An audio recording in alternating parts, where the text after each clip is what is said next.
following podcast is recorded and produced by Emerge, a media creators co-op, in affiliation with the network at bicbp-radio.com.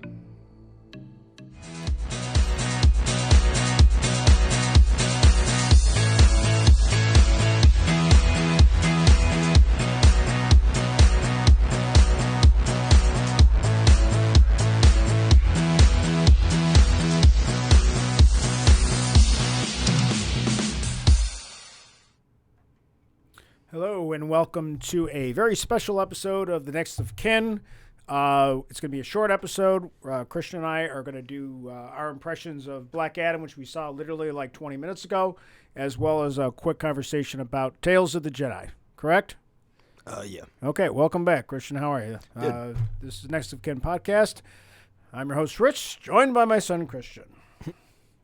How we doing? Good. All right, so let's get right into it. Black Adam. We literally went to see it today. It's a Friday in the middle of the day, and then we ran right over here, turned the heat on.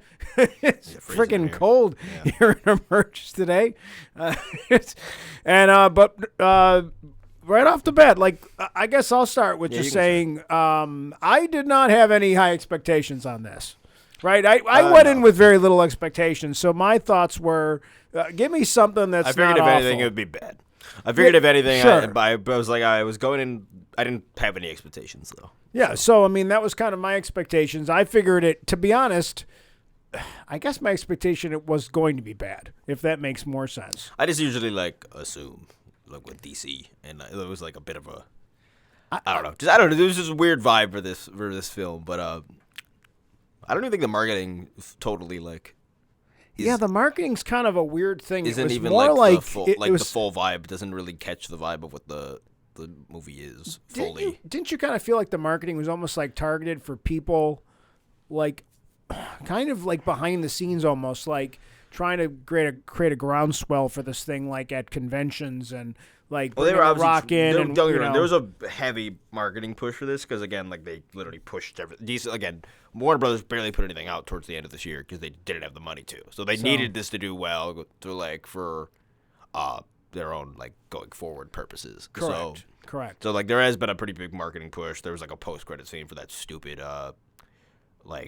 dog the pet superhero movie. Pet superhero. There's a post credit scene with Black Adam in that. So literally not animated, right? With an animated one. They animated him like a dog, into it. And I'm what, you're just gonna advertise your next movie in the post credit scene. Before the movie even came out, they already had an animated version of Black Adam as a dog. They had Black Adam and dog. And then they have the dog as well. Is it Black Adam's dog? I don't know if you see Black Adam face, but you see the voice. So you see the dog, and the dog I think is voiced by The Rock. Yeah. So which isn't the way they did the rest of the movie, but I don't know. I didn't see the movie. I don't know. So. Yeah, Well, that's pretty funny. But actually, it might have been Black Adam. I don't remember. Either way, they literally had an advertisement in the post-credit scene of a different film to this. So I will say the marketing's been oppressive for this film, including don't remember the Rock posted 7 videos in a day about this movie one that's time. what I kind of meant. That it was more coming from.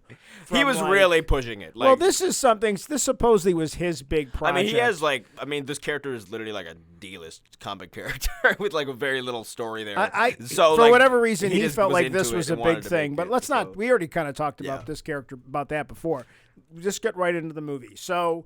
Again, so obviously from this point, we have a bunch of spoilers. The movie's been out about a week and a half now. So in my mind, it was they did the big thing at the beginning, the narrator. Flashback with narration. I think that was the worst part of the film, honestly. It probably was. It reminded me and it wasn't well shot either. Okay. That was it was very confusing. It was kind of disorienting. It reminds me of what's the X-Men with the Four Horsemen movie? Which one is that? Oh, Apocalypse. Remember the beginning of Apocalypse? Yeah, it got me. I can see that. Yeah. Here we are in Egyptian times. Yeah, but it had it had narration. 24 million BC. But it had narration in this opening, and it was kind of an ancient thing relating to the character. And I will say what's the country? I don't remember what the country's what called. the- Condor or something. they Whatever. made Whatever up a name, they had some made up DC country, which is fine. which I don't care. But I'm that's okay. cool. I prefer that, to be honest. And it feels real. It feels like a real place. Like Yeah. it doesn't like sometimes when you make up like a country or a place in a movie, like it doesn't feel lived in or it doesn't You feel can't like an even tell where actual this place. country might even be. Yeah, And this one feels like remember like the place in Suicide Squad, like the town they went to, Sure. like the country there. It's like slightly less detailed than like that. Like, Sure. town. Yeah, Like, because that's a fake it country, feels slightly too. less of a. That country felt like a real country. Like where this one feels slightly. This felt maybe like a little bit lesser than like that. some variation of like Northern African, but like Middle a Eastern, like Mesopotamia era. that's been ruled by a series of different area. different I don't know occupiers for a Right. period of time. That's a theme in the film. So then we get through that, and they kind of set it up. But then, of course, as you find through the course of the film, that the legend isn't really accurate. So that's kind of, I think, why they did it, because they set up the whole legend, and then they just kind of get to a point where they say, well, no, we were making that shit up. So after the opening, I guess you want to call it, like they do the title sequence. Then the film I think actually gets like once it goes to modern day. Then I was kind of more on board with it. yeah, we kind of get this, like, you got these kind of whatever oppression going on. I guess within this what's country. the squad called that was like taking over? It was like a almost like a mercenary group. Like this galactic, or what are they called? I forget what they're called. I've already blanked on what they're called. Yeah. They're in like Young Justice too.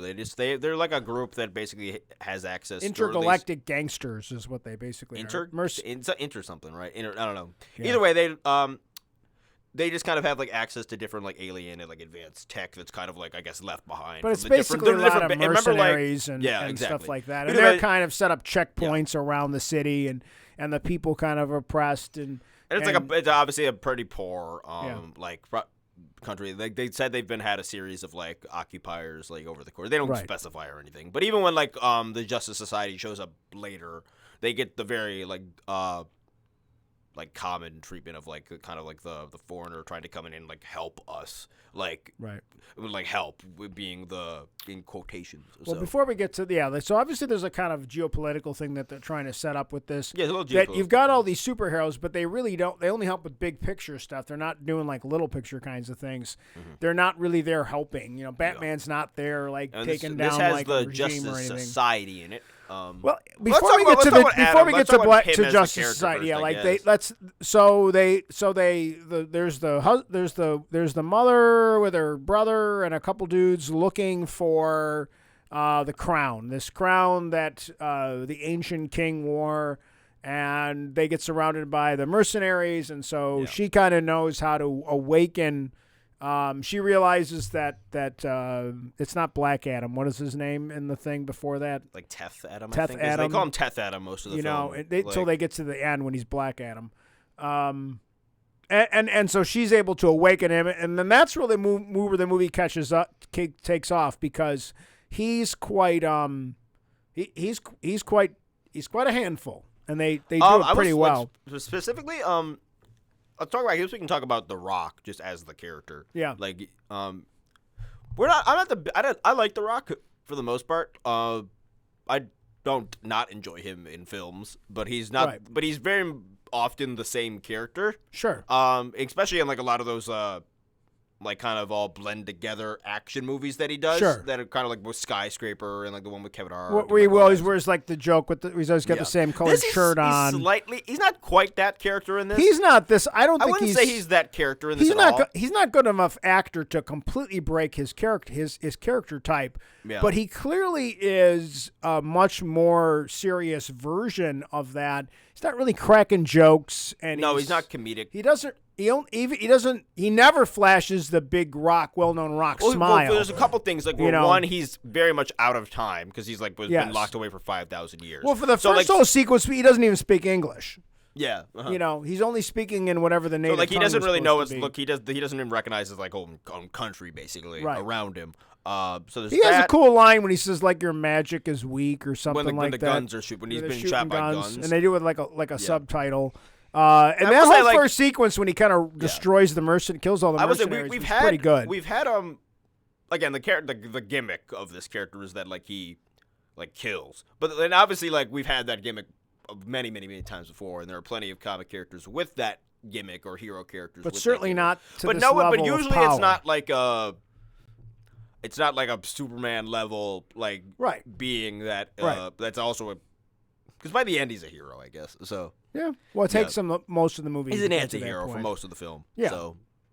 But we learn the backstory. Oh, of the that action, real quick. The action sequence, though, before we go on. Like, the action sequences, especially that first one, when you first get introduced to him, where he's, like, very, very nonchalant when he's dealing with, like, the guys. Because that's the thing. Like, he's very, very powerful, but it's most of the time very, very nonchalant, the power he dishes out. The way like, in the first scene. He's not like One Punch Man. Like, after he gets out of the cave like where he gets summoned, and, like, there's this whole scene where basically you kind of see him doing, like, a slow-mo scene, because I guess that's how he sees what's going on around him. Right. And he basically is just kind of, like maneuvering, like, all the weapons of the enemy. Right. And, like, the different vibe around him. And then, like, he goes through, and then it all gets destroyed behind him, essentially. Yep. So, like, it's not like there's not really effort for most of it. He doesn't even really get most of the characters in the film can't really contend with him. He only gets injured in the end of that first sequence, which is how he ends up with the family. By, like, a special because thing. of something which is the same metal that was being mined as the crown. I think, as the crown. So that is his only vulnerability is that metal, because it injures him, and then they basically take him back to the city, and then that's where the movie kind of takes off too, where it kind of. Where they know, like the mother and the son, they kind of know. They know the legend of. They know who he is. Yeah. Like there's a big statue that they think is him, and there's a whole legend for his character that we learn about, and he's like almost an inspiration to the people of the first person he wakes up to is the boy, and the young kid, obsessed with superheroes. He's got superhero. Yeah, he's covered in, and he's zapped. Like when he wakes up, he literally zaps the wall, and it's like where Superman's like face is. Right, like, and they do a nice job with that. They do a nice job with him connecting with the kid. And then he immediately kind of feels that level of protector, and then his introduction to the woman. And then as the movie goes on, you see that it kind of is very he sees them as like his own family, as his own. They remind him at least, or at least because even the age, there's not really a moment where he like looks at them and sees and like connects the dots, but like the way they're casted, it's almost very intentionally. Yeah, like done they reason. almost like the two women almost look alike. Like they could have used the same and then actress. they're both a boy. Yeah, the boys are probably the same age. The action sequence again, but back to those action sequences just very quickly. There's not really a bad action sequence in the film, I would say. And DC hasn't always blown me away with a lot of its action. So yeah, I would say it was unique, like especially his stuff. There was things that they did where he sees the bullets in slow motion and the way he some grabs of it's them. familiar, but there's some other weird. But even his though zapping it had its own, around, it had like its own his- version the way he could kind of move around quickly, even within his own slowed down kind of time frame where he can move. And it felt nonchalant. It felt like he was like not like even exerting that much effort a lot of the time while he was combating. So during the course of that, we're introduced to the Justice Society. Yeah, they see him on the news or whatever. Yeah. Waller wants him like contained or whatever. Well, see Waller the for, Justice like, a Society, scene. They bring back Waller, which we know from Suicide Squad movies, as well as Peacemaker. So they bring that character back. And we get Hawkman, Dr. Fate, who Pierce Brosnan steals the film the in best my character. mind. I mean, like he kind of 100%. I ended up liking Hawkman quite a bit. I ended up enjoying Hawkman's portrayal a lot. And I would like to see both. Like, well, we're not going to see. What's we're gonna have to get a new Dr. Fate. But I would like to see Hawkman again. He's on a lot of Justice League teams before. Even in that one, the most famous animated what's it called? The most famous animated like Justice League show. Like Hawkman's one of the main members on the team. Right. So. Well, there's different versions of Hawkman depending Cyclone on how you read the what's comics the other one? and stuff. Atom Smasher? Yeah, Atom Smasher, and I forgot the other. Cyclone. And Cyclone's effects were cool, too. Her powers were very interesting. I hadn't really seen anything in a show like that before. Yeah, I mean... again, those two are used significantly less. Atom Smasher or just Atom. Real quick, his mask is identical to Deadpool's. It looks like he's wearing... It's a blue Deadpool mask. He's got a blue Deadpool it's mask. It's way too similar. And he has basically Ant-Man's growth powers. Yeah. But I mean, they obviously... But that's fine. Both universes always had similarities. I'm not even complaining with the growing guys. No. But the mask definitely reminded me of But it put me out of it. Like, every time I saw the mask, it genuinely pulled me out of the film. Yeah, somebody in the production costume it looked said, way wow, too similar. Like, the eyes were almost identical, and even, like, kind of his movement at times was very, like, Deadpool-esque. Yeah. Like, especially the one scene when he's, like, the rest of the he's costume, big and he's, like, kind of sprawling around. The rest of the costume is really good, and they... you know, I like the color scheme. It's just the face looks exactly like the Deadpool mask. I got to go like, back and look at the comics. I feel like there should have been more. You know, maybe it's comic accurate. colors. Like I'm not sure, but either way, it just ended up feeling really. Once really it looks so similar. much like Deadpool, they could have fixed that. Yeah. The secondary characters are fine. But Like I he's like kind them, of yeah. he's kind of dopey. Those two are Cyclone and what's her name? You know what he was a cross between like kind of like the goofy Flash as well as kind of like a goofy Deadpool, and then also kind of a mixture of a little bit of Ant-Man mixed in there too. Like he was kind of the little bit of comic relief they were that very we much had. backseat, His relationship guys, with relationship with Hawkman was funny because Hawkman's like, you and me in the plane later. We're talking about that. They were like comedic almost. Yeah, but I agree. I thought they did a nice job with Hawkman. Carter, I can't remember the guy's first name. Yeah.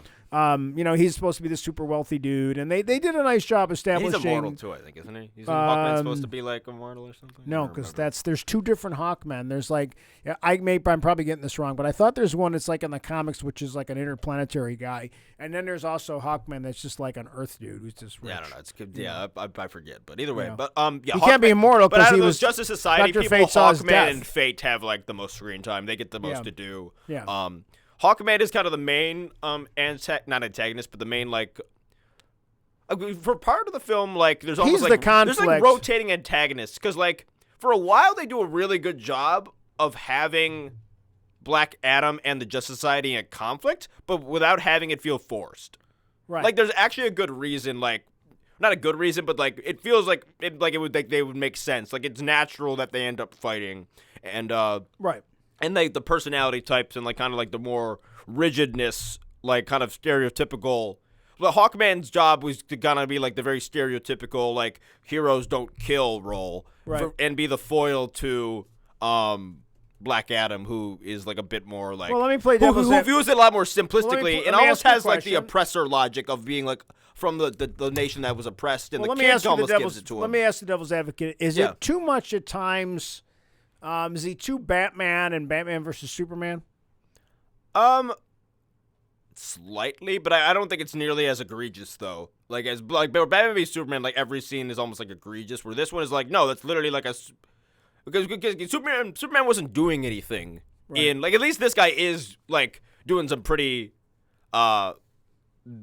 dishing out pretty big levels of destruction. He's out of nowhere. He just woke up. You don't necessarily know. It's not like Superman, who was literally on Earth for God knows how many years before Batman decided to freak out and like go nuts. You knocked my building over. Like it's like he just showed up. Like he just showed up. Martha. Yeah. All they have to go off is the legend, which the legend doesn't seem very good either. So like. Well, the legend, he was a protector of the town. I guess. But I guess. Way, but hold on, wait. So. I just thought about that though. Yeah. They had already saw the artifacts that wasn't true. Yeah, they knew that wasn't true. The legend they had an idea that wasn't true. But they don't reveal that so much later in the film. But what's his name? But they knew at that moment. But the Justice Society did know though. They knew at that moment. Right. Especially Fate and Hawkman definitely did. Those two know, and I think obviously Waller knows. But we don't really reveal why they're so worried about him. But I feel there's a thing with Fate. Hold on. I feel like there's a thing with Fate where he kind of sees the bigger picture. And I do want to say that Pierce Brosnan, in my mind, he just kills it in this role. Like, they couldn't cast somebody better, and he definitely rose to the occasion. Yeah. Like his costume is really good, and his powers are – I haven't seen anything done like that where his powers – because you could say, well, he's a lot like Doctor Strange, I suppose. Easily end up feeling a lot like Doctor Strange. And but they really did a good job. Difference between it. His costume is amazing. Yep. His like the helmet, I couldn't think of a better like appearance for the helmet like on screen. Like it seems perfect. I like Dr. Fate's very cool character, especially in like Young Justice. Like they use Dr. Fate, end up using him a lot, and it feels a lot like that version of the character. Although that version is more the host is trapped and like the helmet's always on, more than like this version, which actually the host seems to get a little bit of free will. Right. More free will than that. Well, because he's been in the costume he's had the costume for so long. But it's the same version, like it's Kent over Nelson. It's the main. It is the main. What's it called? And and he's important to the like kind of I'm trying to think of I'm losing my train of thought. For Black Adam, like for where like how his views shift slightly. Or like both his own belief in himself, that one scene where he goes in and he tries to talk to him, I think is really well done, and I think it kind of sets up a lot. Let's not get stuck on every scene. Fate isn't overly judgmental of either, because Fate does Fate is a pretty binary being in terms of like decision, like good and bad. Like Fate like is very straightforward. Right. So I did like that. But he always is looking for a third option. He feels that like he's trying to get Hawkman to understand that there's kind of a third option out there. He doesn't know what it is, but there's got to be a third option. Yeah, he kind of has that's this, kind of a running thing that like he doesn't let. He has future seeing ability, and he kind of touches the helmet. And throughout the film, we kind of see these different visions from later on, where we kind of get the sense that he sees that there is a bad. Like something bad is coming that he can see, and he's trying to change it before it happens. Right. And then we do see the different versions of that Fate, the way it plays out. Yeah, so, I don't know. I mean, what else you want to talk about with it? I mean, the bad guy's pretty typical. What's on like the obviously like turns out that the one friend betrays them, and I guess that. I don't even need to talk about that. I mean, but that's part of where I would say if I was going to criticize it. You see in the first scene, that's a little out of nowhere. Yeah, well, in the first scene, you know that he's kind of bad. Well, they set up that he's bad though. Like it's not like. But I mean, there's no reason for us to realize that he's the last descendant. Yeah, I mean, that's what I meant. I'm saying like the guy that betrays them, who was initially helping them look for the crown, but he was just undercover or whatever. Right. Like he ends up being like the last like descendant of the king king that was gonna put on the. Yeah. In the old legend, basically, Black Adam stops the king by putting on the helmet, and basically being kind of a similar, like a Shazam-y type, but the other side of the coin. Right. There's some weird like hell power connected to it that ends up coming around in like the final act. Because even like that character ends up becoming. He has to die to achieve that level of power. Sarek is the crown of. Is that what it is? I don't know. Whatever. It doesn't matter. I'm gonna look it up. But he had to die to basically achieve that power. To get to that point, that's what the inscription. Black Adam kills him. Yeah, that's what the inscription. Sabak. That's what the inscription on the on the crown is all about. So they think that they killed him, and then they do the thing, and they did something kind of cool here. When you watch the first scene, there's that moment where you hear the voice of the father, and it sounded like The Rock, but I just figured, well, they're just kind of using the father as the same using the same actor trope to play the father, and I thought that was. But then they covered it up that as you get later in the movie, it turns out that there was a bigger dynamic there. That the kid wasn't. He was Black Adam. He was Teth Adam for a period. But then he gave up the powers and gave them to his father to save his father from dying, and then killed he himself. dies, and that's where the rage comes from. And so he almost ends up with the powers that, again, the wizards gifted which are the same wizards that gave Shazam. Yeah, the one wizard is definitely from the Shazam movie. Yeah, so like the wizards gave the kid the power, and then the kid ended up transferring it to his father to save his life, essentially. But then he dies, and then the father can't really Well, he takes revenge instead of being like a hero, right? And ends up like kind of destroying the temple. He can't really control his own power. So the wizards trap him. And then when we finally meet him in this, he gets freed by the mom, who kind of can read the language on the runes or whatever. Right. So, but I think that's kind of a nice misdirect. So he basically says the magic word, so that he'll just turn back into his human form, and he kind of tells him, "Take me to your." Yeah, he thinks me to your. We think we get to a point where Waller Island. We think we're getting to the end. We're like, oh, he's just gonna lock him up, so he can't be like he doesn't trust himself. Right. Basically, he's kind of like he realizes he finally comes to the realization that I actually don't trust my own. I may be too strong for this, and maybe some people aren't meant to be like heroes. I think is like the word he uses. But obviously, the guy wakes up after they put him on ice, or whoever, and he's the guy they thought was already dealt with. Yeah. So then the guy Sabak rides up. Yeah, he kind of he looks like all your devil guys with the big horns and everything, and he's over. And obviously and Fate basically they have to fight him, and they need Black Hawkman Adam. That Hawkman they can beat him, but that Hawkman would have to die in that fight. And Fate kind of just makes his own fate. His own fate. Puts basically a big shield around the base where it is, and kind of fight. That's a really good sequence. That's a really good fight sequence in terms of the Dr. Fate versus the Devil, King, whatever. Yeah. Sequence is incredibly well done because while he's doing it, he's basically communicating with Black Adam. The disorienting. And here's the thing: Dr. Fate's main thing when you're in Young Justice, when you see him, is his powers are super just disorienting. Like when like and it's all it's like and it's a lot of like image manipulation and like projection and like like kind of like warping the world around you, and they do that very well in this. Kind of like though, you remember like Scarlet Witch's like powers of like manipulation and like like it's kind of like that, and they do a good job of like almost seamlessly going between like the super disorienting thing, like him constantly bouncing off like the reflection of his helmet to go to like another fight where he gets punched and then it zooms in on the helmet. Right. Like it's really So that's handled done. very well. Yeah. I think this is basically a perfect adaptation of Dr. Fate, honestly. Like, you couldn't have picked a better actor let me to do him, say that. basically. I think Pierce Brosnan was perfect. Kent Nelson, Pierce Brosnan is amazing. Yeah, like, Pierce Brosnan is amazing, you know. And more importantly, I think, like, that was the one thing I kind of saw, you know, just in social media over the last, that everybody's like, Pierce Brosnan's just really good. I liked the Fate voice a lot, too. Like, it was kind of like powerful. It could have been a little bit more oomph to it, but, like it could have been a little bit more powerful sounding, but like I like the Fate voice because that's obviously like a different entity than just like it's not just him putting a mask on. Yeah, He's they different. just kind of like they're two different. There's, like Ken takes like a backseat to the helmet when like the helmet goes on. Right. So, but obviously, you know, he gets out and he fights and he wins and he passes. He basically like kind of he needs to like buy time essentially to like let him in to get there. Whatever. He sacrifices himself. Basically, so he that wakes up Black Adam in the whatever prison they brought him to before the guy woke up. Yeah, I mean, I thought that was well done, and you know, obviously the ending is pretty typical.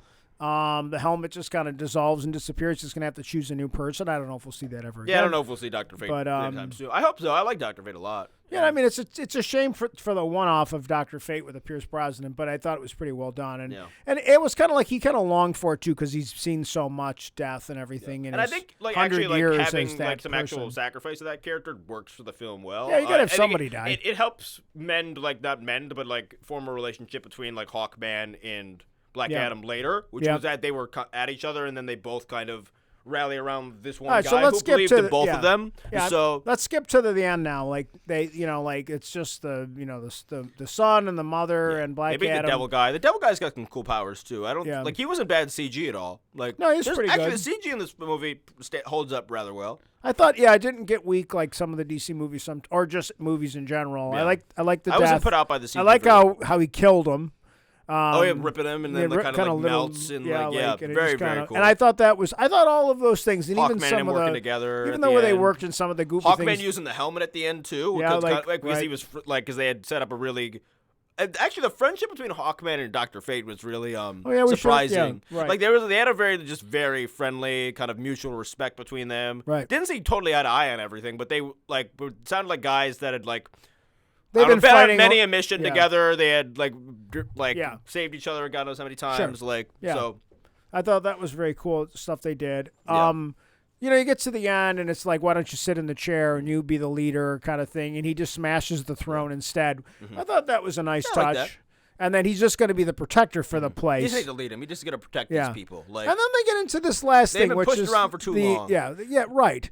And then they get to, you know, the movie ends basically, and we get into we come back for the additional scene, which is Waller now communicates with him via drone, and she kind of says, you know, stay put, don't mess with us, or we'll get someone to take care of you. And you know, Black Adam doesn't really kind of, you know, believe him, and so then we get what everybody was kind of looking for. It was the cameo by Henry Cavill returning as Superman. So let's start. First of all, when Black Adam finally gets into the updated costume, when he comes back from the water, it's definitely the cool costume. It's the blue. It's not Black Adam. It's more blue and gold. It's got a little bit. It's kind of a little bit of It's a little Dr. Fate inspired, if you want to think about it that way. Gold. There's gold on it. Yeah, there's definitely a lot of gold. You know, so he's definitely he definitely changes to a more polished costume at the end. Right, and it's a little inspired by the Dr. Fate costume, I think, in my mind. But then Superman, you know, Henry Cavill walks in, Superman shows up, and he just has that charm again. What I really liked is Henry Cavill has an updated Superman costume, which is a little bit brighter, a little bit more with the red. It's the brighter red. It's the regular traditional. A little bit less neutral is the best way to describe it. And in the background, you heard the John Williams Superman theme, not the Man of Steel theme. He said specifically that the next Superman is going to be very like hopeful, if that makes sense. Like it's going to be like they really want it to be a bit more like less like less like the darkness of Man of Steel and a little bit more of like the like the typical the optimism of the Superman. optimistic that if Superman, which and is hard to deal. So they brought in the Superman theme, which I think everybody will be people which, really to be fair, people love that need, theme, and it's a great. Movie it's a with great that thing. version of Superman, especially after considering the little bit of hopeful, inspiring Superman. Because again, Cavill's only played inspiring Superman once in the Snyder cut of Justice League. And we don't get that much of him in that. So like a whole film with like a version of that Superman, or like a slightly tweaked version of Henry Cavill Superman to be a little bit more hopeful, like a little bit more. Well, that was one of those weird decisions that DC made, that we have to make Superman like Dark Knight. And I don't think it was an issue until like the end, when they like literally like obliterate the city. So yeah. But either way, that's a different film. Anything else for this film though? No, I mean I was happy with it. I think let's talk about just in general. It fits in nice into this existing DC universe we seem to have with Waller, the actress from Peacemaker, a Hawkman, which we haven't really had before. The acknowledgement that those other heroes are out there. Yeah, like and obviously confirmed. I like that they just plopped in four heroes that were like, look, these are 4 heroes, and they were all like felt like those heroes. The one thing I'll say that I noticed was this kind of comment that you need the Wallers of the world, because Batman can't be everywhere. They're not going into like. They're not like, like, again, that's kind of, you mentioned it on the ride here, that like concept of like the U.S. government kind of going in and fixing like, that's not what superheroes do. Waller in like the whole Suicide Squad-y, like Task Force X part of like DC it's an important it's like wet work. It's an important underground part of like the DC like framework kind of. Yeah. Like and that's why it was kind of neat that they kind of. There's always there's always at least a bunch of prisoners for Waller to use for Task Force X. Right. There's always a bunch of heroes lying around. The prison was kind of cool, because we did see a thing in the prison where we saw like a bunch of other containment cases where obviously there was like another 50 or 60 people in those little red cases. We don't know what they were doing. Yeah, but I wouldn't be surprised if DC's plan would be like more, instead of just doing the Marvel, because obviously they said they're doing like the whole DC universe. Like I think it's gonna be less like the introducing people as we go thing, like at the MCU, and more of like you're gonna be popped in maybe in the middle of a wide which is interesting, full of like different fake countries that full of DC, full of already superheroes and supervillains that are already established, as well as there might be some that'll pop up. Think about the timeline. We might be put in the middle. Think of the timeline a bit here. We had Black Adam come out. Mm-hmm. And then within about 10 days, we heard about the change in leadership with DC Pictures or films. I think we've known about the change of leadership. Nobody knew that. We didn't know about the change. I'm talking about the specific change that James Gunn's taken over. We knew that that the current leadership was done after Black Adam was released. We just didn't know until a few days ago. My point is that they did that. They canceled a bunch of stuff, or pushed it back mostly. Got rid of a bunch of crap on CW, and now we have Black Adam come out. Then they announced the James Gunn thing, and so now it'll be interesting. Like I'm sure they've already sat around and had meetings about how are we moving forward with, because Shazam obviously 2 is coming out. The old ownership before the merger didn't want to even use Henry Cavill as Superman anymore, which I don't know why. But moving forward, so they clearly are bringing back Man of Steel 2, which is going to have its own look. You've now had Shazam 2, which was already done before all this happened, so we'll see how that movie does. And then within this universe, because obviously there's another universe with the new Batman, which is not coming out to 2025, they said. That's not going to tie into this universe at all, obviously. Anything? I guess we can go. What's negative about this film outright? I would say like I don't think the beginning is the most perfect thing. Yeah, the beginning's kind of too much narration. I don't know, but the third act is not. I don't think the third act's bad, actually. No, it wasn't great. It wasn't. I think the third act's a little generic. But I don't. I mean, I think there's worse. There's certainly worse third acts from superhero movies. There's certainly a lot worse third acts. There was a lot of things in this that dialogue. Were, I will say, like it has the classic Rock problem where like all the dialogue is the most like the generic way of saying the dialogue possible. If that, if they keep Black Adam not having a lot of conversation, especially the exposition, where the Rock's where Black Adam's doing the people's eyebrow, or he's making little jokes or the big smile. He tried not to do any of that. There's less of that, movie. so that doesn't pull you out. There's a little too much humor with the kid and the catchphrase and the lunchbox and but even then, I think that works a little bit. I actually don't mind that as much because I think it wasn't over the top. I think that was a way of keeping that character from ending up being too Superman-y. Not even that, or just too because obviously the idea was at first they kind of very much had him like fish out of water. He wasn't even speaking a lot. He was very disoriented by his surroundings. So they almost had the kid who was almost kind of fed into his violent urges a bit too, because the kid also kind of wanted to weaponize this guy against his oppressors, and the kid was kind of poking the bear to try to get him to do that for a while. Sure. So I think also the kid's ideology of kind of the kid's the first one that brings up that this country's been oppressed for a while and stuff. So right. I honestly think that the kid and having both that the kid was kind of egging him on, but also had the youthfulness of a kid was kind of kept at a weird impact on Black Adam throughout it, and it kind of kept him in a weird middle space where you didn't think he was too bad and you didn't think he was good either. He was the kid I think helped frame where he was, and it also helped frame it so that when he finally fought the Justice Society for a bit, that that fight didn't feel like one side was any bit. Because if anything, you kind of don't like the Justice Society when he's fighting Black Adam, because you're hey, this dude's getting rid of their oppressors. And even the people were kind of booing. The people were kind of booing the Justice Society at the beginning because they weren't here to because they know who Black Adam is, or Tough Adam is at that point. They know who they think he is. They think he's their champion or whatever. Well, and he turns out to be that. Yeah. So overall, how do you rank this movie out of 10? Out of 10, I'm just trying to think. I hate to give things rankings, but we might we've as well. just seen it. I'm just trying to think of in terms of DC, what do I not enjoy? I just rank the movie. Don't worry about any other DC movies. Just rank this movie. I think it's 7-ish out of 10. I'd give it a 7.5. A solid 7-ish, maybe a little bit more. I'd give it a 7.5. I like it more than a movie I like it more than the original Shazam. Okay. And I'm not the biggest fan of the original Shazam. I think it's fine.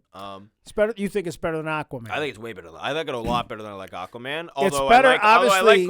I like what's his name? I'm blanking on his name, but either way, Jason Momoa. Yeah. I like Jason Momoa as the character. Well, Jason Momoa plays a great Aquaman, and he carries that film. It's not a great movie, but I think this film is actually kind of stronger than. I think Aquaman is a very, very generic film. This feels less generic than that. Yep. I don't think I think the gimmick is executed well of him, because again, that's the main gimmick they advertise and all the. Hey, I'm a Superman, but I kill, and I don't think it's overdone. I think it's. Right. I think the action sequences live up to the type of power that they kind of. And again, he bigged up the action sequences and kind of the power that Black Adam was going to show. Right. And I think on that level, that is totally lived up to. I think Inner Gang's a little bit of Inner Gang. Inner Gang is a little bit of a faceless villain thing. No, they're that same organization. Yeah. We have it in Marvel. We have it in James Bond movies. Oh, real quick, the amount of lore and exposition they drop on you in that first narration. We were like, "What the fuck is going on?" Oh my god! We're like, it's very long and it just keeps going. The only thing I'll say, on top, and I agree with that because we were sitting there and we even said that. My only reason why I'm okay, and that happens again later when my only reason is that they revisit it a couple times and then they recon it. Yeah. That it's not accurate. Yeah. That what we see in the first scene wasn't quite right. That's not exactly what the story was. Yeah. So I kind of like the fact that they fixed that. I think a couple of the scenes when they do, for instance, when they go to the. Well, there's this one scene where with the guy that gets killed by Black Adam, who was gonna put the crown on, who obviously needed to die to become the weird devil being that he becomes. That is the final fight. That felt out of it was very abrupt. It was he was all of a sudden he was just hanging upside down. Well, I think they had to do it that hell way demons because came out they had to kill that. They had to do that because they needed to get to the. They needed to get to the. I guess the next act. I guess I had never clocked that's what the crown was gonna do. I didn't know what the crown was gonna do, and then all of a sudden the guy was in hell, and then there were hell demons everywhere, and he was literally he looked like the devil from South Park. He's the devil. He really looks like the devil from He's South the devil, Park. and that guy's the devil. There's a lot of versions the CG of is that. pretty good though. Like the CG for that guy character could have easily been bad, and the CG is not. It's better than some of the other stuff. Yeah. That's the same devil we see in a bunch of other things with the horns. His and the powers red, were cool though. The red shirt. Yeah, he kind of had like a similar lightning thing, but instead it was with like fire. So. Let's wrap this one up. So yeah, I'm gonna give it. I'm gonna say that it's slightly better than Aquaman. Better than Shazam. Better than most of the original stuff in the. Not better than Wonder Woman, the first one. Better than Man of Steel. I don't think it's better than Man of Steel. I don't think it's better than Man of Steel. I think it's similar quality. I think it's similar quality to Man of Steel. It's not better than the Suicide Squad. Man of Steel is better because Henry Cavill is better. Yeah, I'll give you that. Henry Cavill's better than The Rock. I'll tell you this. I think this story is probably of a similar strength to there's different things wrong with Man of Steel that bring it down to kind of this level, but like I think like just like the actual stories that were put out, I don't think this is like too dissimilar in quality from like a story like Man of Steel. Okay, I think Man of Steel maybe slightly better written than this. I'll say Man of Steel, but Henry Cavill, yes, is better. Henry Cavill makes it a better movie because Henry Cavill's better than the action in this. Is his better, mother's better. Yeah. The girlfriends or the women, the strong female characters are fine, are equal. Yeah, I think the problem with Man of Steel gets too violent. I don't think the action is very. I don't think the action in Man of Steel is the best part of that film. When the one-on-one between Zod fighting Superman is good. That's good, yeah. Yeah, the fight when they destroy the IHOP and everything in Smallville's kind of. But again, it was also 12 years ago. Yeah. Or whatever it is at this point. Yeah. So, I mean, I will say that the score in Man of Steel is better. Yeah, I don't remember too much about it. I actually don't remember much about the music in this film. I would actually say the music is very forgetful because I can't think of a. They used a couple good rock songs and stuff as the background. Yeah, they use, and I'm not a big fan of when they use like lyrics. Yeah. Even like the weird updated, Rolling Stones. I See a Red Door and I Want to Paint Actually, Black. to be fair, the first time the music kicked in, I liked it. That was the I See a Red Door with the updated version. I liked that. I liked that was moment, fine. But they did a couple scenes where he had like a music. The regular with, like, orchestrated lyrics going on behind the regular orchestrated film music wasn't very good. And again, I think they do it again with the music when they go into like the apartment later, right? And I think like they was probably one. They already did it once. They shouldn't have done it again. You know what? I do want to mention the thing that I did like that I didn't get to mention. I do like the good, the bad, and the ugly thing after he sees it on TV. Yeah, actually, yeah, that was kind of cool. And they brought it back later. Well, yeah, that's why it works. I mean, it wasn't just there just for. I will say there are writing techniques and like actual things done in this film that make scenes connect to each other like pretty in a way that blockbusters often will not even bother doing. If that makes sense. What do you mean by that? Well, I mean, like, I don't know. Like, typically, like, a lot of blockbusters are just kind of like go, go, go, and they never like have a moment to like where they connect a dot between like a small background thing. Like, for instance, like with the TV and like watching like the draw scene, like the and him kind of. And then ending up in a situation like that 15 minutes later, like in the movie, and then kind of remembering it, and then like framing it similarly, usually and like using some sound. Yeah, let me say something there. Usually when they do that in movies, usually sucks. This one was actually pretty good. Like it was clever, like. And they didn't stick around like for 20 minutes. I don't know if I'm explaining my thoughts on this the best. No, you're right, but they did it quick. It wasn't immediate either. Like it came a little bit like so I don't know. And it wasn't like the triumph of the movie either. Mm-hmm. It was just one moment where he picked up something he had seen, and again, let's be honest. Man of Steel was Hans Zimmer, who's a much better composer than whoever the heck did this movie. Mm-hmm. So I think we'll that's talk about enough. This again. I think maybe we'll give it a week and maybe we'll have some more thoughts next time we talk. But for now, I think that's kind of it. Yeah, I mean, it was. I'd go see it. I'd definitely. It was, and I'm glad I saw it in a theater. Yeah. Because I also saw the Black Panther. Here's a comment I got to make. I want to say this because the Black Panther trailer's there, the one that we've seen before. But seeing that trailer on the big screen is so much better than watching it on TV or on my phone. Also, we have? So I'm glad that I went to see this movie in the theater and not on streaming or something because I want to see it. I'm glad I saw it on a big screen. It worked better on a big screen. The visuals are better on a big screen, as well as again I got to see the Black Panther trailer on the big screen. So. Oh yeah, I'm happy. I'm just happy it was enjoyable. So. Yeah. Well, I mean, I want movies and entertainment. I don't care who makes them. I'm not like, I only like Marvel. Yeah. I don't like and it. Honestly, and let's be honest, there's a group of people out there that they're way too committed to Marvel, and they'll like shit. Hey, there's both they'll ways, like trust shit. me, I don't like any fan that does that. Yes. I don't like it. And then there's the fans that are like, that you Star need to, Wars back it like it's a team, like it's like you work for them. They care that you're like on their team. It's fine if you do it like as like funnily, like as if you're back in your it's like. It's not like PC versus Mac or something where you have like tangible reasons why the one format's I understand better that people than the have other. their preference. Like I'm sure like everyone who was a comic fan grew up and preferred DC or Marvel, and like, that's fine. But then but don't doesn't just need to say be like you don't no need to have, matter like, a what they financial do, war it's about shit. it. Like, and there are clearly those people on social media that like they could put out a movie that won the Oscar and they would still say it was shit. Like Oh yeah. All right.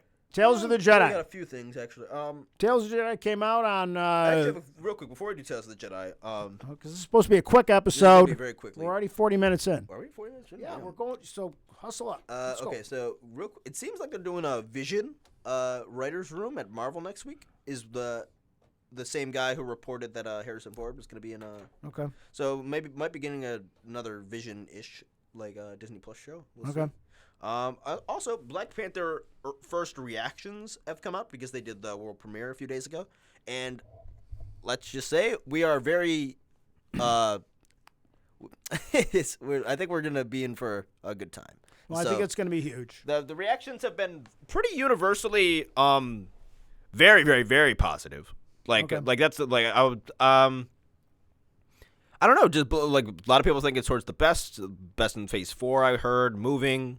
Honors Chadwick is what they've been said. Music's good. Incredible acting is what is again. The actual reviews aren't out. It's just people that are given early access to watch the movie in like at these different premieres around the country, and then are able to give their first reactions to it. And they have been very, very positive. So looks like Marvel is going to end on a pretty big win here. The trailers and everything. Again, we've said it before. Like just even before these reactions, we've been thinking this was going to be the only criticism I saw that it's too long, and I'll quote something from one of my. It's 2 hours and 41 minutes. What I'll say is that, and we talked about this before, and I'll say it again. The reason why it's so long is because this is 2 movies. And there's also a lot to accomplish. This is 2 movies. Mm-hmm. The first movie is they got to honor Chadwick, and the second movie is they have to make Black Panther 2. Yeah. So this is 2 movies, and there's no way to do it in an hour and 52 minutes or something stupid like that. Again, I don't want to get my own hopes up too high, or I don't want to put anyone else's hopes up. But again, the reactions to Marvel movies are usually pretty positive when they first come out, but it's usually not like this level of like overwhelming like positivity. Also, a lot of they said like the word cathartic shows up a lot. The word like I don't know. Just I would recommend just going through Twitter, going through YouTube, and getting some of those early reactions. I'm pretty much. I almost recommend. I'm avoiding trailers now. It's coming out November 11th. Just wait. But if you want to feel like, but if you've not liked where the MCU's been, but if you've not liked where the MCU's been, and you want to like kind of build yourself up. The point, if you want to like build yourself up and be like, oh wait, this is gonna be like. Yeah, I get that. Yeah, like there's a lot of people that are like, it's all shit since Endgame, and I'm not going it. Then don't. I don't want your pain in the ass complaining bitch ass next to me when I go to Black Panther or something. Also, the most important thing. No. Here's what I want. Let me finish. I want those people to stay home and complain and then realize that they were stupid and be late to the party, so to speak. I would say the one thing that I saw a lot, which was probably the most important, is the abandonment of the typical MCU formula. Was mentioned a great deal. And I think we've said before that we thought that Chadwick's passing would force and also necessitate that Marvel would shed that like stereotypical stuff. Also, whether I'm not saying every film has been like similar this year, but many of the films in this phase of Marvel have not taken themselves as seriously as like they should. And there's been a lack of like Winter Soldier type films, Iron Man type films, like Civil War, the original Black Panther. So like this will be a great return to have this back. We're 50 minutes in. Okay, so let's do Tales of the Jedi very quickly. And let me say what I want to do with Tales of the Jedi. I think I want to. I'll let you go because I have a long thing to explain. Here's my thing. I'm gonna say what I want to say about Tales of the Jedi is that if you're listening and you haven't watched it yet, I'm gonna just say go watch it. And like a lot of people may not have watched all 6 episodes, so it's an hour and whatever. Slightly over an hour of content. They dropped it all at once. 3 episodes related to Count Dooku, and then 3 episodes relating to Ahsoka Tano. In my mind, let's think about this like when you think about animation, like when What If came out, for example, which obviously is Marvel. Some were good, some were bad. I will say that these 6 episodes are all good. I think. All right, I have not been the happiest Star Wars fan in like a lot of the more recent stuff. Obviously I'm not the biggest fan of Kenobi. Although there's things I adore in that show. And I'm very much not a fan of a lot of what Boba Fett had to offer. Except for Mandalorian season 2.4. And I like Andor a lot. But Andor isn't like kind of Are we gonna fight? No, I'm not gonna fight at all. Okay. But Andor, and this isn't a criticism of Andor. Andor has its place and is well worth having, and I think there should also be more of that content because I also like that style of Star Wars as well. Right. But it's also true that the Andor Star Wars is not like the vibe of like it's not a Star Wars like vibe because it doesn't have optimism yet.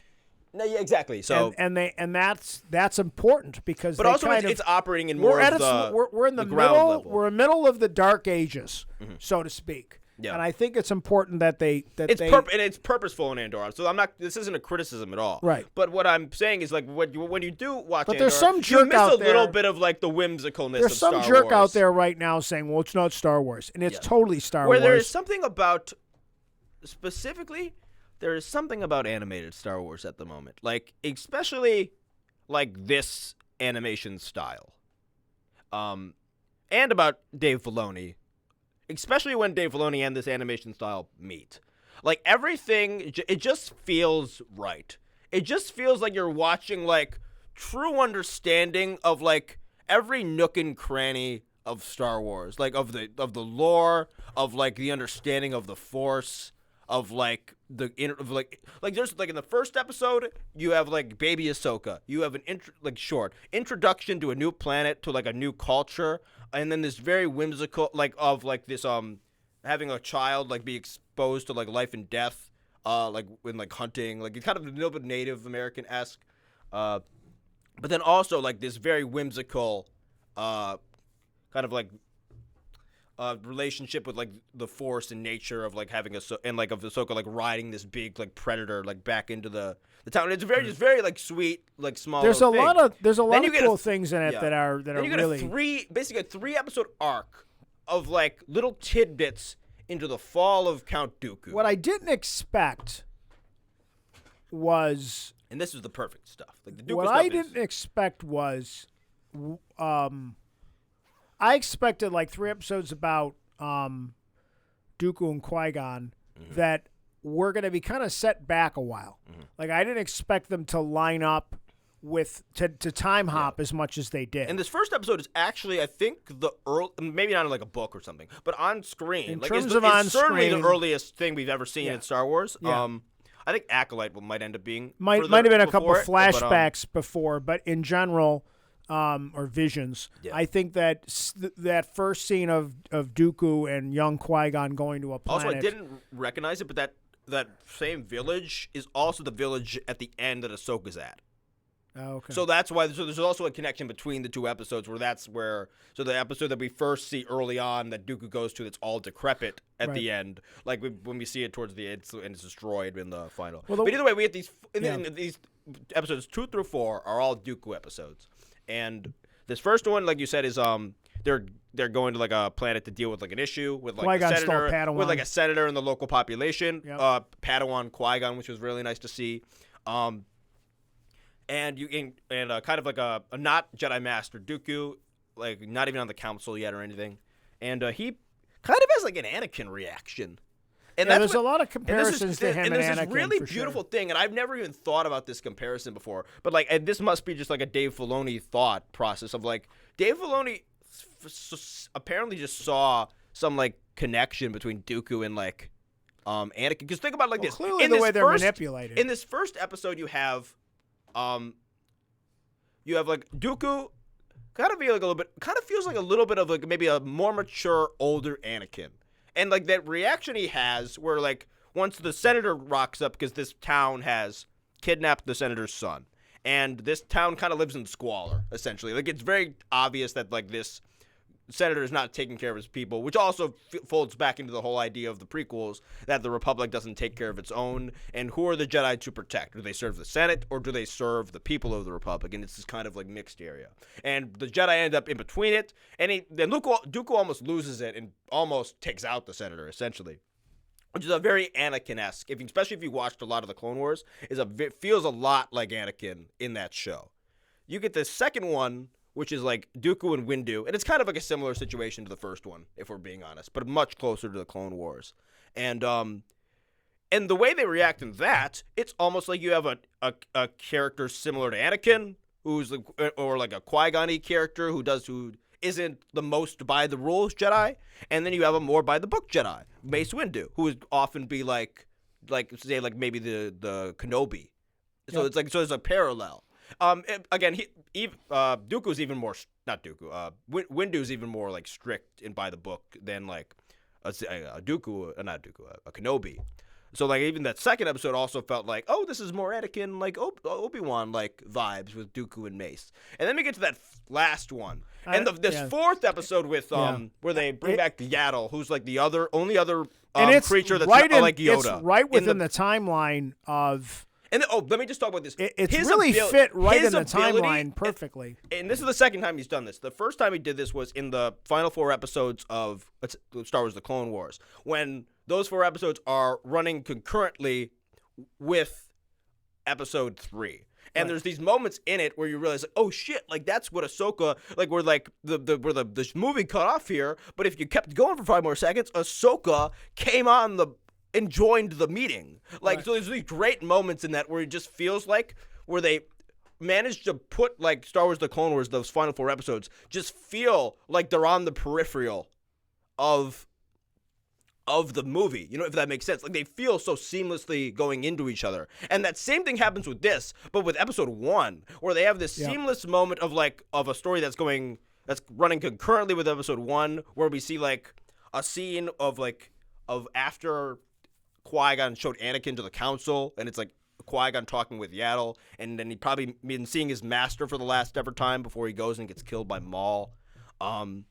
This beautiful moment where like Dooku's at the tree, like this like forest tree basically in the Jedi Temple after Qui-Gon's been killed by Maul, and Yaddle kind of comes up to him and he's like, Obi-Wan was like, he was always fascinated by this tree, being born on Coruscant and like never seeing like plant life before. So it's just. And then you go to I don't even know. And then the end is just, they add like one of a really like essential and like great like fight scene like that, like is important to the story, important to Dooku's fall. It is also very, very, very similar to it's almost like identical to like the Windu Anakin scene. So it's like it's just like this. Oh my God, he's done like the same thing. Like he played them the same. Let me talk about that.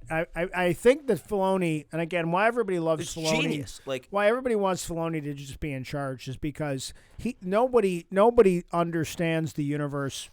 In Star Wars, I would say Filoni has a better understanding of the Star Wars universe than George Lucas. Maybe. He's his handpicked successor. Like he was like I don't think George Lucas understands all these other elements as much as Filoni does, because Filoni created them. Like George Lucas was only on the periphery of terms of Clone Wars. He's the most we have. He's the closest thing we have to the word of Lucas himself. He's basically it. Lucas doesn't even want to do it anymore. And I think what he did was, which is amazing, is he found a way to show you the way Palpatine operates, and then like you said, Ian McDermott is doing the voice in this as well. Like there's the actual Palpatine too. too. There's a lot of similarities. The way they the way the way it worked, and like some really good things. Like I really enjoyed it, especially because I didn't really expect the Ahsoka arc and the Dooku arc to really line up so closely with the established. I thought it was going to be like 3 episodes set back in time. Like I think I said that already. But I kind of like, I didn't, the time jumps work so great we need more because of this. it really, like, this was a really cool thing. We and need more of this. Some people want like a Tales of the Sith now, where they can do what's some interesting stories for the about other this side, do is longer episodes. What's like, interesting about this is you could just do a bunch of more seasons of Clone Wars, but in some ways this was better because I don't need a 6 episode arc or a whole season of something which was done better in 3 episodes. I think they should do this once a year. Sure. I think they should drop like stories like this. Again, I love the Star Wars animation style, and I will watch anything in this style. Because again, I think that animation style is iconic. It gets views. Whenever they post something at Star Wars animated, it gets massive numbers, and people like it. Second it feels Ahsoka the most episode, similar to original Star Wars is the animated stuff. Sure. The second, well, because it still feels like Clone Wars too. Besides, like in the maybe second Mando. episode of Ahsoka where she's training and you get that other guy. I don't know the actor who plays. Even that, the though. Anakin was really good. Anakin. Let me talk for a second. So like even like, and again, I don't have the love of it you as, but I'm reminiscent or nostalgic for that guy who does the voice of Anakin, that guy who does the voice of Obi-Wan. He's my Anakin.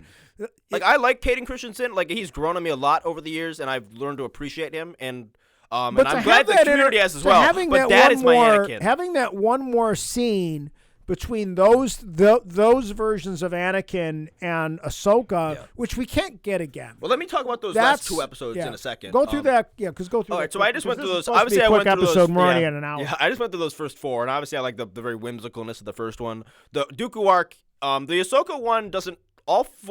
Interestingly, all 3 episodes of the Ahsoka arc are very standalone. And all 3 episodes of the Dooku arc basically run into each other. So they kind of have like 2 different ideas where like these 3 work together and the Ahsoka ones kind of work on their own. And the second Ahsoka one, which is I think the shortest one, this is mostly a nostalgia-based episode where you kind of have like where all the characters, it's very early in the Clone Wars. You have like a younger Ahsoka than what we usually get for most of the series. Anakin's in like his first costume before it changes a couple times throughout the series. Obi-Wan's in his earliest costume. So we have the early form of Star Wars: The Clone Wars. Which if you go and watch like the first time this animation style was used back in 2008 or 2009, compared to now, how far it's come. And like to see those original models with like the nostalgia of seeing those original models in the glory of what this like animation style looks today, which this is my favorite animation style of anything. Like this and Spider-Man Into the Spider-Verse are my 2 favorite like animation styles that I've seen like in something. Like those are the ones that I feel the most like connected to, right? Like when I see them. And then but even like there's this where Ahsoka's basically doing like a trial. And it's kind of like very loose, and this is the least serious of the episodes where you have like even like Kanan, who's like a Padawan in the background, like watching Ahsoka, he's gonna one day like be allies with. But Anakin doesn't even take their like she basically passes like one of the Jedi trials or like a Jedi test. Anakin doesn't even like rate the test basically. So he has her do the same thing, but instead of using droids, she gets surrounded by clones, and it's much harder because obviously the clones are significantly better. And she's really bad at it, and we see her being bad at it the entire time she's young until she wakes up again, and it's the older version of the character, and she's still doing the same, like, what's it called? Like a practice, like, test, like, years later. And now she can, like, be surrounded by clones and literally defend herself for minutes on end. And then you get this moment, like, which is, like, a different angle of a shot from the final 4 episodes of the Clone Wars, right before her and Rex go into, like, the big hangar full of clones. And you realize Anakin, with that training, saved his Padawan.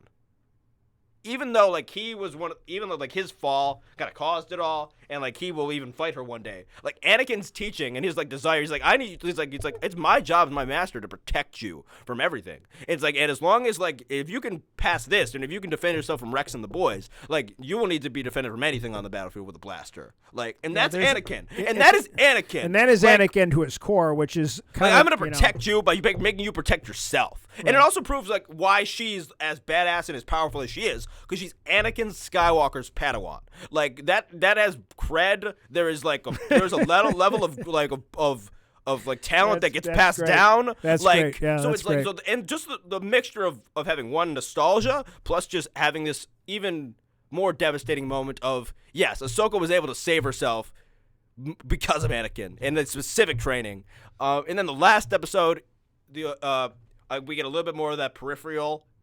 I like to call it the Dave Filoni retrospective cartoon peripheral, which is like having Ahsoka go and be at the funeral of Padme in the background, have Bail Organa see her, and so that's how their connection starts, because obviously Ahsoka and Rebels is very connected to like the start of the Rebel Alliance. Right.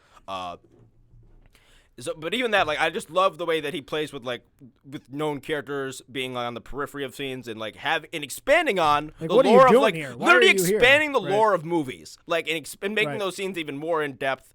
And then. And also the scene of her standing in the big hallway with all the columns when he approached her, beautiful, beautiful. Like really, I can't even sing the praises of this animation style as much as I should, because it's so and it gets better every time we see it. Let me comment on general. Yeah. So, again, I'm not the Clone War aficionado that you are. Mm-hmm. I have grown to appreciate it. In the beginning, when you guys were younger and you first started watching it, I just great cartoons.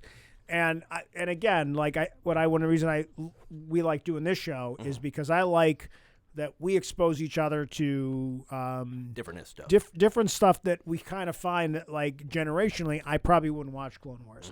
And now I'm glad I've watched I admittedly have not seen everything Clone War, every episode of Clone Wars. I've seen a lot of the good stuff. And a lot of the stuff that's like, it's okay. Yeah. But then I've seen this stuff. You still got to see more of the later seasons, which is the better stuff. Those last 4 episodes of the last season, and I love Bad Batch.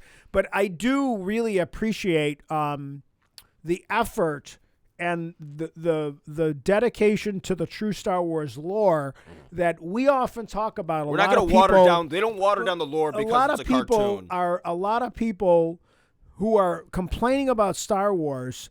I swear some of them probably have never watched Clone Wars or Bad Batch because it's stupid. I want to see, Mark Hamill. And I think if you really are truly a Star Wars fan and you really enjoy this lore, you really got to look Clone Wars, Rebels a little bit, and then obviously Bad Batch as well. But the way they do this parallels, this stuff that Filoni does, where, like you said it already, where, like, here's the funeral. Oh, shit. Ahsoka was at the funeral. Oh, wait. Order 66 is being executed. Oh, here's like a parallel story that took place at the exact same time. Here's the thing where we're listening to Palpatine's speech, but we're listening to, like, troopers say it on another planet. Like, this way that you see parallel things going on that are very established within the universe is just brilliant. And that's why Filoni is just like a god among men when it comes to Star Wars. And then obviously at the end of that last episode, we get like this, she fights like an Inquisitor, and she kind of has like a Obi-Wan taking down Maul-esque moment where she takes out the Inquisitor, who looks really badass, by the way. Really good in the CG with the fire behind her. That's the only one I have left to watch, so shush. Oh, yeah, my bad. I haven't watched that one yet. That's true. So that's the one I have to watch. I will shush about that one. So shush. But either way, shush, Chatty Monkey. but either way, I'm trying to think of where I was going with. I don't know. I think we've done enough. We're way over an hour here. You can bring it up again next episode. But yeah, Tales of the Jedi, I really do. Because we're an hour and 7 minutes, which was supposed to be a quick episode. So, well, there's a lot. You know what? It's exciting for me because there's a lot of good stuff, and sometimes we've just focused on things that are terrible, and like, oh my god, why do we have to watch this? I'll say if you're jaded by like Disney, Star Wars, which I think there's a good reason to be. Fine. Like for many people, and I can totally understand. Like, but then shut up and watch Clone Wars. The sequels have obviously not been like what a lot of people have wanted. The trust, at least in the Boba Fett-y, like kind of like the Favreau Filoni part, is it slightly shaken just after Obi-Wan and Boba. I think most of us still have confidence in it, but there's a little bit of shakiness around that. And then obviously, like we're getting this, we're finally starting to explore the series, like this more. I agree with you about Boba Fett, mature, but Star Wars. I still don't agree with you all about Anakin. I really liked Anakin and Obi-Wan. You mean Obi-Wan? Yeah. I mean, I'm more mixed with it more than I like Obi-Wan more than I like Boba Fett by a lot. But I will say, if you kind of just long for what you feel like is like Disney-free Star Wars, the animated stuff still feels like the very first time you watched it when you were like, can I give you a theory about that? Can I give you a theory about this? Sure. I don't think anybody at Disney, like the people that have effed up Star Wars, like Kathleen Kennedy, have any idea what's going on Clone Wars. I highly doubt it. I don't think they really realize the reach that it has to the fan base. No, they don't. They have no understanding. Let me finish that, what I was saying. What I'm trying to say is I'm not saying that they don't control Dave Filoni, but I think they just kind of leave him alone because they don't realize that probably where the strongest bit of stuff that we've seen is mainly coming from Clone Wars. Yeah. And I think they don't realize it because they're so worried. They're so worried, and they think they're geniuses because of Mando. Yeah. But Mando only works because of Clone Wars. And even Mando, like some of the really big moments that like the diehards are like in Mando, like some of the plot threads are not from are not mostly from the live action stuff. Most of the plot threads are not from the original trilogy. There are some, don't get me wrong. A great many of the plot threads, especially the Mandalorian ones, are from Clone Wars and Rebel. Yeah, if they don't have Clone Wars, if they don't have Clone Wars, they don't have Mandalorian. Think about it like this. For most things, like yes, last point, then we'll wrap this up. For most things that you have a property on, there's like a movie series, right? And then the movie series is like the main canon. And then maybe like if like you'll have like a cartoon, and the cartoon might be like it's not the same universe and it's a little bit watered down, kind of. You know what I'm talking about? Yep. Like sure. But Star Wars like doesn't do that. Yes, but the original the Star Wars movies themselves are kind of like, they're not for kids, but they're like a different vibe. So like going down to a cartoon doesn't change the vibe all that much. And also the most important thing is the lore of those episodes is like, it's taken seriously.